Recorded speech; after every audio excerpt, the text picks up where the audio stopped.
दो तरह के लोग हैं। एक वे जो अंदर से सुंदर हैं लेकिन बाहर से कुरूप हैं। दूसरी तरह के वे लोग हैं जो बाहर से कुरूप हैं, अंदर से सुंदर हैं। लेकिन ऐसे भी लोग आपको ज़्यादातर मिलेंगे जो देखने में बाहर से बहुत सुंदर हैं लेकिन अंदर कुरूपता ही भरी हुई है उनकी। बाहर देखकर जैसे किसी आदमी को डर जाता है कोई खराब चेहरे को, ऐसे कुछ लोग अंदर से इतने कुरूप और विद्रूप होते हैं, जब उनकी असलियत अंदर की पता लगती है तो लोग उनसे ऐसे डर कर भागते हैं जैसे सांप से डर कर भागते हैं। तो बेटा तुम एक काम कर सकते हो, अपनी पसंद का एक कोई काम चुनो और अपने आप को बार बार कहो, एक अफर्मेशन, कि दुनिया होगी बाहर से सुंदर लेकिन अंदर से जितना सुंदर मैं हूं उतने तो बिरले लोग मिलेंगे। बार बार अपने को याद करा। इस व्यक्ति ने इंश्योरेंस का काम शुरू किया और आप देखिए कि इसने जब अपना इंश्योरेंस का काम शुरू किया तो कार्ड बनवाया एक, उसमें लिखा बिजनेस कार्ड में कि मैं बाहर से कुरूप हूं, अंदर से सुंदर। यदि आप मुझे परख सकें तो एक बार मिलिए और मुझे अपनी सेवा का मौका दीजिए। अब उसके कार्ड को पढ़ते ही हर आदमी को ये लगे कि देखूं कौन सा ऐसा आदमी है जो बाहर से कुरूप लेकिन अंदर से सुंदर बहुत। अब उसकी तैयारी बहुत अच्छी थी। इंश्योरेंस के लिए जब जाए तो लोगों को बताए कि आपके लिए किस चीज़ में फ़ायदा, आप अपनी ज़िंदगी में इससे क्या लाभ ले सकेंगे और मैं आपको क्या बेहतर सर्विस दे सकता हूँ। मेरे चेहरे को ना देखना, मेरे काम को देखना और मैं कैसे निभाता हूँ इसको देखना। आश्चर्य करेंगे आप लोग, शुरू में मुश्किल पड़ी उस व्यक्ति को, लेकिन कनाडा का वो व्यक्ति, ये घटना जो मैं आपको बता रहा हूँ जब उसने अपना काम शुरू किया 1972 की बात, क्योंकि मैं कोई भी उदाहरण कभी भी नकली उदाहरण नहीं देता। उस व्यक्ति ने अपने देश में सबसे ज़्यादा इंश्योरेंस में सबसे ज़्यादा कमाने वाला व्यक्ति बना, सबसे ज़्यादा, सबसे सफल। और ये दुनिया है, सफल आदमी की हर बात अच्छी लगती है और दुनिया में कितना भी सुंदर आदमी हो लेकिन अगर वो फेल है और व्यवहार उसका अच्छा नहीं तो उसे आदमी थोड़े दिनों के बाद बस यही कहेगा देखने में ही बस लगता है, बाकी तो कुछ भी नहीं। अब मैं ये घटना क्यों सुनाई आपको। वैंकूवर में उसने काम शुरू किया था, जिस मेलकॉम की बात मैंने आपसे कही। मेलकॉम ने वैंकूवर में काम करते करते जैसे अपना स्थान बनाया और पूरे कनाडा में जैसे वो छा गया, तो उससे लोग मिलने आते थे और उससे बैठ करके पूछते थे कि क्या आपने अपनी ज़िंदगी में इतना बड़ा निश्चय किया और कहाँ नीचे जा रहे थे और कहाँ इतने ऊपर चले गए। उसने कहा वो दो शब्द जो मेरे पिता ने मुझे कहे थे कि दो तरह के लोग दुनिया में हैं।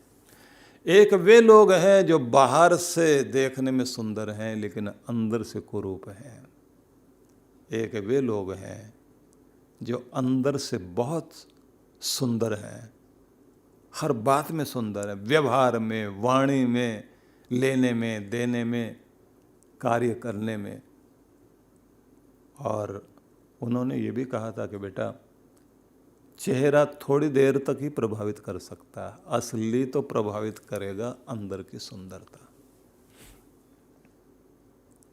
तुम्हें पहचानने में लोगों को देर लग सकती है, लेकिन जब पहचान लेंगे तो फिर वो तुम्हारे हो जाएंगे। बाहर से अपने चेहरे को सजाने के लिए तो दुनिया बहुत मेहनत करती है, तुम कोशिश करना अपने अंदर सजाने के लिए। मैं आप सबसे भी यही कहना चाहता हूं, जिंदगी में क्या मिला, कब क्या घट गया, अगर बदनसीबी का रोना रो करके हम और यही समझेंगे कि अब कुछ नहीं हो सकता, प्रकृति शायद आपसे कुछ और बेहतर कराना चाहती है। परमात्मा आपसे कुछ बेहतर मौका देकर आपको कुछ और ऊंची जगह ले जाने के लिए अवसर दे रहे हैं। तो जब भी जैसे भी भगवान अवसर दे, हिम्मत नहीं हारना। बड़ी बात भगवान श्री कृष्ण जो ये कहते हैं, क्योंकि आप लोग जो उपनिषद पढ़ते हैं ना, अमृत बिंदु उपनिषद में एक संदेश है, मन एव मनुष्याणाम कारणम बंध मोक्षयो। ये बड़ा प्रसिद्ध श्लोक है, जिसका अर्थ होता है कि मनुष्य का जो ये मन है ना, वही बंधन का और मोक्ष का, आपकी मुसीबतों का कारण भी यही है, और आपको सुख देने का और आपको ऊपर उठाने का कारण भी आपका मन ही बनता है। तो उसमें एक बात समझाई गई है कि तुमने अपने मन को कैसा प्रशिक्षित किया है। तुम्हारा प्रशिक्षण अगर गलत रहा है जिंदगी में, तो तुम्हारा मन तुम्हारे लिए, तुम्हारा माइंड तुम्हारे लिए सबसे ज़्यादा दुखदाई है।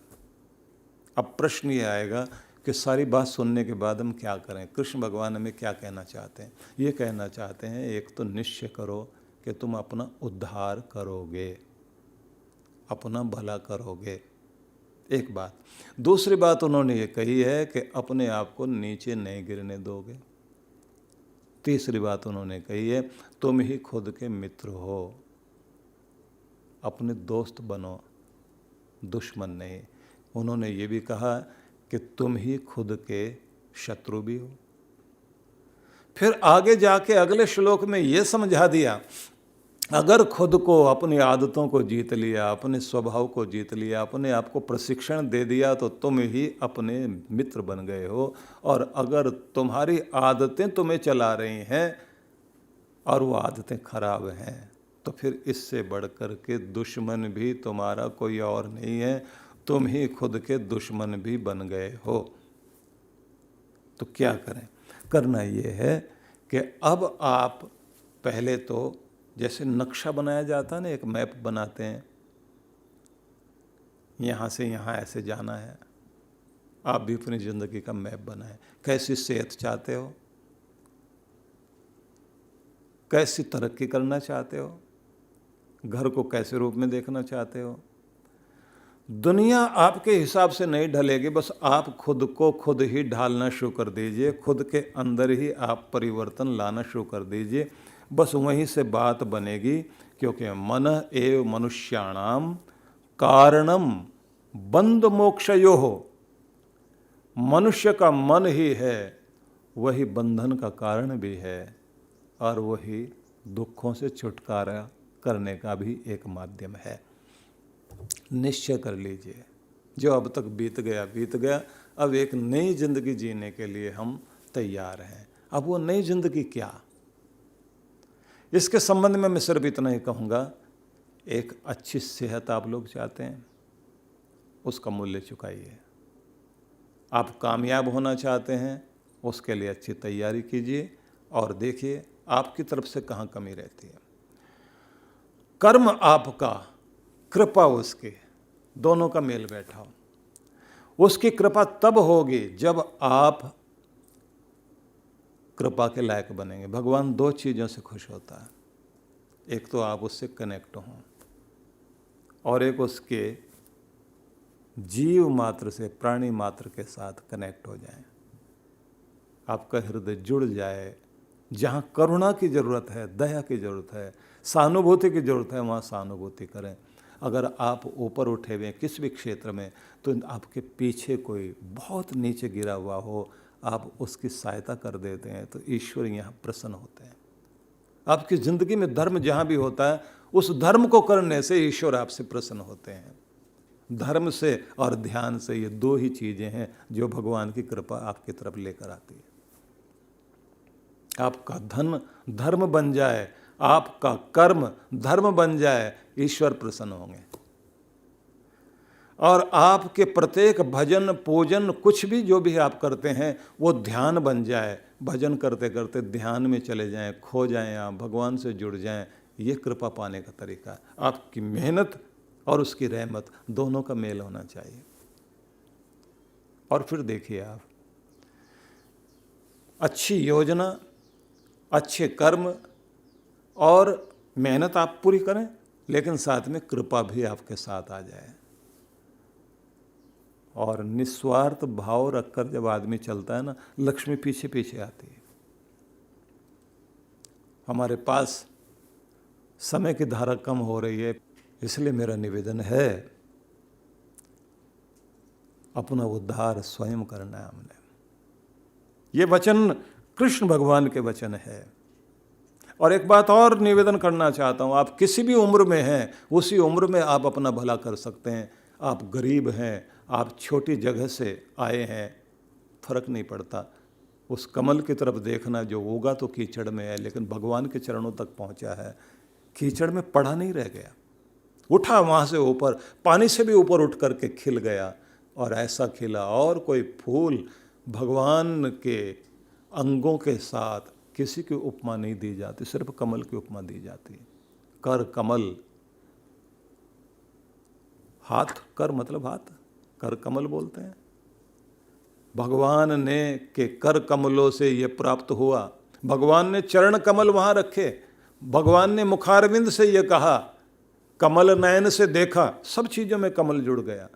न गेंदे का फूल जुड़ा, न गुलाब का फूल जुड़ा, न चंपा चमेली का फूल जुड़ा, क्योंकि उस फूल में सिर्फ वो फूल है ऐसा नहीं। उसने सबसे बड़ा उदाहरण दिया। भगवान ने किसको पसंद किया कि तुम्हारी किस्मत ने तुम्हें कहाँ जन्म दिया, बात यह नहीं है, तुम कहाँ पहुंचे, बात वो है। तुम कितने ऊंचे उठे, किस ऊंचाई तक तुम गए, तुम्हारा पुरुषार्थ क्या था, ये बड़ी बात है। इसलिए मैं ये कहूँगा सभी से, श्रद्धा भाव से अपने प्यारे ईश्वर से प्रार्थना जरूर किया करें। उससे कहा करें कि मेरे दादा